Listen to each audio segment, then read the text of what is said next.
they're not homologous. Similar design might prove the same designer made them. Did you know the lug nuts from a Pontiac will fit on a Chevy? You can go outside and try it. It'll work.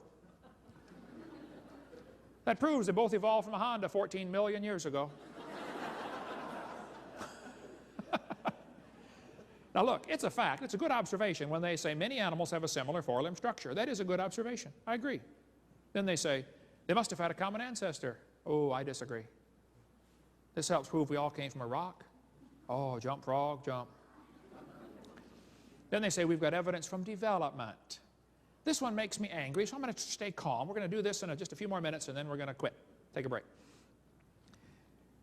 This book says the similarity between early stages in development helped convince Darwin that all forms of life shared common ancestors. Darwin considered this by far the strongest piece of facts in favor of his theory. Haeckel called it the biogenetic law. A guy named Ernst Haeckel made up the idea that all the embryos of different animals develop through the same stages: fish, amphibian, reptile, mammal. He called it the biogenetic law. This textbook says the presence of fish-like structures in the embryos of different species shows that these animals have evolved from fish and share the basic pattern of fish development. Does the human embryo have gills like a fish? That's what the textbook says. This is a lie. Those are not gills. Those little folds of skin develop into bones in the ear and glands in the throat. They never have anything to do with breathing. I've seen people that have 5 or 6 chins and they can't breathe through any of them but the top one. Ernst Haeckel, the German professor from Jena University, made up this entire dumb idea in 1869. Darwin's book came out in 1859. The next year it was translated to German. Haeckel read the book and said, wow, what a great theory. If only we had some evidence. 9 years later, they still had no evidence, so Haeckel decided to make some. He was an embryology professor. He's taught how embryos develop, so he took a drawing of a dog and a human embryo and changed them, made them look just alike, and said, see, this proves we have a common ancestor with dogs. Well, nobody caught on or stopped him, so he did a bunch more. He took drawings of all kinds of different animals and faked them, and he made them all look very, very similar. Haeckel made giant posters of his fake drawings and traveled all over Germany and told everybody, you ought to believe this new theory because we've got the proof right here. After all, he's a professor of embryology. He wouldn't lie, would he? And how many folks back then had microscopes to check him out? We're talking creatures about this big, you know. Haeckel just about single-handedly converted the Germans to believing in evolution, which led to the obvious conclusion, hey, if evolution is true, then maybe one race has evolved farther than the rest. I wonder who it is. Must be the Germans. We'll see where that led on tape 5. On top are Haeckel's fake drawings. Underneath are actual photographs of what he claimed he was drawing a picture of. Haeckel lied deliberately. His own university held a trial and convicted him in 1875. He said, I should feel utterly condemned, except hundreds of biologists lie under the same charge.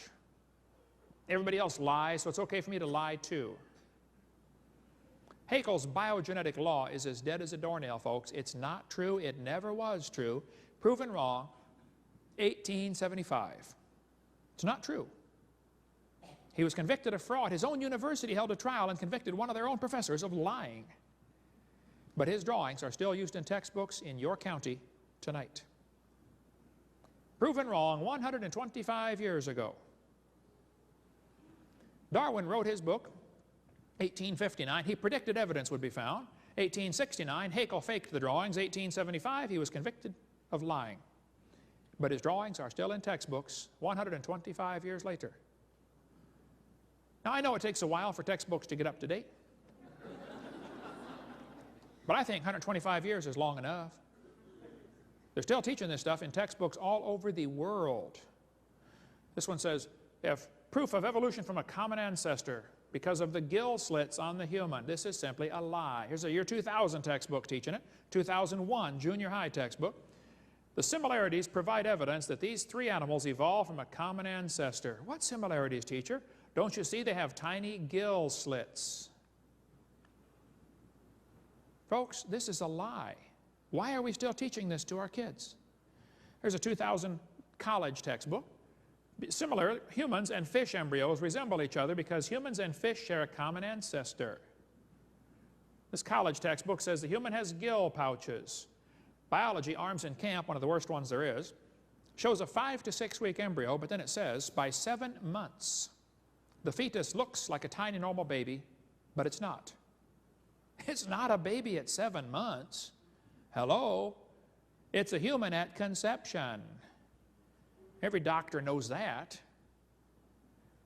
34% of babies born at 5.5 months are going to survive. Maybe you heard about the lady that had surgery on her baby before it was born. They cut the mother open, cut the uterus open, and there's the baby holding the doctor's finger, 5 months along. Let's see, the angel of the Lord said, "Behold, thou art with fetus." No, I believe he said you are with child, didn't he? Hey, did you know it's a child before it's born? God knows that. Get more on the embryology lie on the book Icons of Evolution. Why do they keep this in the textbooks? That's the only way to justify abortion. They want you to think it's just a fish or an amphibian. You're not killing a child, you're killing a fish. That's why it's in the books, folks. Somebody wants to reduce the population of our planet. His name is Satan. Cover more on that on video number 5 about the effects of this evolution teaching. I live in Pensacola. You might have heard of my town. We've had 2 doctors killed that were doing abortions, several clinics blown up or burned down. I didn't shoot any doctors and I didn't blow up any clinics, okay? And I don't think Jesus would do it that way either. He grew up under Roman control, you know. He didn't go around blowing up tanks and burning down bridges. But the doctors were murderers, plain and simple. When the first doctor got shot, I happened to be preaching in Fort Lauderdale. The next day I was flying home, anyway, and right in front of me on the airplane were 2 women from NOW, National Organization for Wild Women. They were upset, boy, they were going to go march around Pensacola, you know, protesting this doctor getting shot, Dr. Gunn. As we got off the plane, I noticed on their shirt they had in huge block letters, "Choice above all." So, being my mild-mannered self, I said, "Excuse me, ma'am, what does this mean, choice above all?" She said, "We believe a woman ought to have a right to choose." I said, "Choose what?" She said, "Choose to have an abortion. It's her body, you know." Well, yes, ma'am, if she wants to abort her body, I suppose that's fine. But it looks to me like she wants to abort somebody else's body. You know, when you consider half of them are male, it's not her body. Think about it. I said, "Ma'am, I'm kind of curious about this. I have 3 kids, 1 of each. I delivered one of my kids at home. I taught biology and anatomy. I used to raise hamsters. I'm kind of familiar with how this works." I said, "Tell me, why does the woman's right to choice stop at birth? Why don't we let the mother kill the baby after it's born? It'd be a lot safer and simpler." By the way, that's what Peter Singer wants.